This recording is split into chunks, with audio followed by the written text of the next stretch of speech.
ಚಿತ್ರದುರ್ಗದ ಶಾಸಕ ಕೆಸಿ ವೀರೇಂದ್ರ ವಿರುದ್ಧ ಇಡಿ ದಾಳಿ ನಡೆಸಿದ್ದು ಕೋಟಿ ಸಂಪತ್ತು ಜಾಲಾಡಿದೆ. ಆನ್ಲೈನ್ ಮತ್ತು ಆಫ್ಲೈನ್ ಬೆಟ್ಟಿಂಗ್ ಆಪ್ಗಳ ಮೂಲಕ ಹಣ ವರ್ಗಾವಣೆ ಆರೋಪ ಹಿನ್ನೆಲೆ ವೀರೇಂದ್ರ ಪಪ್ಪಿಯನ್ನ ಇಡಿ ಅಧಿಕಾರಿಗಳು ಅರೆಸ್ಟ್ ಮಾಡಿದ್ದಾರೆ.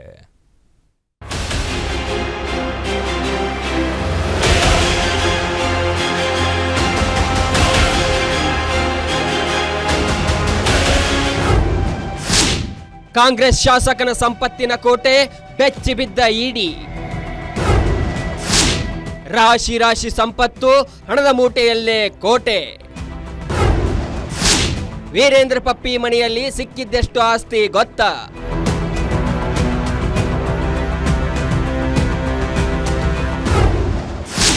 ಹನ್ನೆರಡು ಕೋಟಿ ನಗದು, 6 ಕೋಟಿ ಮೌಲ್ಯದ ಚಿನ್ನಾಭರಣ, 10 ಕೆಜಿ ಬೆಳ್ಳಿ ವಸ್ತು, 4 ವಾಹನಗಳು, 1 ಕೋಟಿ ಮೌಲ್ಯದ ವಿದೇಶಿ ಕರೆನ್ಸಿ, 17 ಬ್ಯಾಂಕ್ ಖಾತೆಗಳು, 2 ಲಾಕರ್. ಚಿತ್ರದುರ್ಗದ ಶಾಸಕ ಕೆಸಿ ವೀರೇಂದ್ರ ವಿರುದ್ಧ ಇಡಿ ದಾಳಿ ನಡೆದ ಬಳಿಕ ಇಡಿಯಿಂದ ಪತ್ರಿಕಾ ಹೇಳಿಕೆ ಬಿಡುಗಡೆಯಾಗಿದೆ. ದೇಶಾದ್ಯಂತ 31 ಕಡೆಗಳಲ್ಲಿ ಇಡಿ ದಾಳಿ ನಡೆಸಿತ್ತು.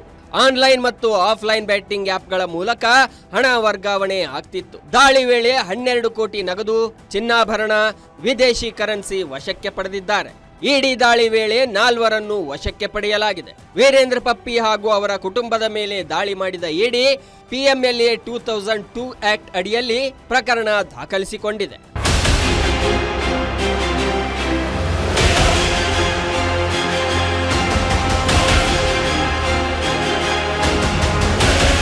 ಬೆಂಗಳೂರು, ಚಿತ್ರದುರ್ಗ, ಹುಬ್ಬಳ್ಳಿ, ಜೋಧ್ಪುರ, ಮುಂಬೈ, ಗೋವಾ ಸೇರಿದಂತೆ 31 ಸ್ಥಳಗಳಲ್ಲಿ ದಾಳಿ ನಡೆಸಿದ್ದ ಇಡಿಗೆ ಇದೀಗ ಪಪ್ಪಿಗೆ ದುಬೈ ಸಂಪರ್ಕ ಇರುವುದು ಬೆಳಕಿಗೆ ಬಂದಿದೆ. ದಾಳಿ ವೇಳೆ ಕಿಂಗ್ 567, ರಾಜ್ 567 ಗೇಮಿಂಗ್ ಆಪ್ ಬಳಸುತ್ತಿರುವುದು ಬೆಳಕಿಗೆ ಬಂದಿದೆ. Diamond softtech, TRS technologies, prime 9 technologies ಕಂಪನಿಗಳ ಮೂಲಕ ಬೆಟ್ಟಿಂಗ್ ಮಾಡ್ತಿರೋದು ಬೆಳಕಿಗೆ ಬಂದಿದೆ. ಇದರಿಂದ ಪಪ್ಪಿಯನ್ನ ಇಡಿ ಅಧಿಕಾರಿಗಳು ವಶಕ್ಕೆ ಪಡೆದು ಇದೀಗ ಬೆಂಗಳೂರಿಗೆ ಕರೆದುಕೊಂಡು ಬರುತ್ತಿದ್ದಾರೆ. ವೀರೇಂದ್ರ ಪಪ್ಪಿ ಸಹೋದರ ಕೆಸಿ ತಿಪ್ಪೇಸ್ವಾಮಿ ಮಗ ಪೃಥ್ವಿ ಎನ್ ರಾಜ್ ದುಬೈ ಲಿಂಕ್ ಇರೋದು ಪತ್ತೆಯಾಗಿದೆ. ಆನ್ಲೈನ್ ಗೇಮಿಂಗ್ ಜಾಲ ನಿಯಂತ್ರಣ ಮಾಡ್ತಿರೋದು ಸಹ ಇದೀಗ ಇಡಿ ಅಧಿಕಾರಿಗಳು ಬೆಳಕಿಗೆ ತಂದಿದ್ದಾರೆ.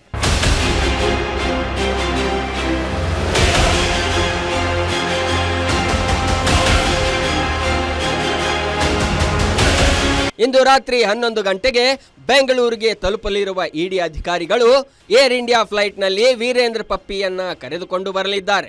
ಏರ್ಪೋರ್ಟ್ನಿಂದ ಯಲಹಂಕ ಸರ್ಕಾರಿ ಆಸ್ಪತ್ರೆಯಲ್ಲಿ ಮೆಡಿಕಲ್ ಟೆಸ್ಟ್ ಆದ ಬಳಿಕ ನ್ಯಾಯಾಧೀಶರ ಮನೆಗೆ ಹಾಜರುಪಡಿಸುವ ಸಾಧ್ಯತೆ ಇದೆ. ಜನಪ್ರತಿನಿಧಿಗಳ ವಿಶೇಷ ನ್ಯಾಯಾಲಯದ ನ್ಯಾಯಾಧೀಶ ಸಂತೋಷ್ ಗಜಾನನ್ ಭಟ್ ಮುಂದೆ ಹಾಜರುಪಡಿಸಲಿದ್ದಾರೆ. ಜಡ್ಜ್ ಮನೆಗೆ ವೀರೇಂದ್ರ ಪಪ್ಪಿ ಹಾಜರುಪಡಿಸಿ ಕಸ್ಟಡಿಗೆ ಕೇಳಲು ಎಲ್ಲಾ ಸಿದ್ಧತೆಗಳು ಇಡಿ ಮಾಡುತ್ತಿದೆ. ಒಟ್ಟಿನಲ್ಲಿ ಜನರ ಸೇವಕರು ಅಂತ ಬಿಲ್ಡಪ್ ಕೊಟ್ಟುಕೊಂಡು ಈ ರೀತಿಯಾಗಿ ಜನರ ದುಡ್ಡನ್ನೇ ಗುಳುಂ ಮಾಡ್ತಿರೋರಿಗೆ ಇಡಿ ಅಧಿಕಾರಿಗಳೇ ಬುದ್ಧಿ ಕಲಿಸಬೇಕಿದೆ. Ajay Kumar, crime bureau, guarantee news.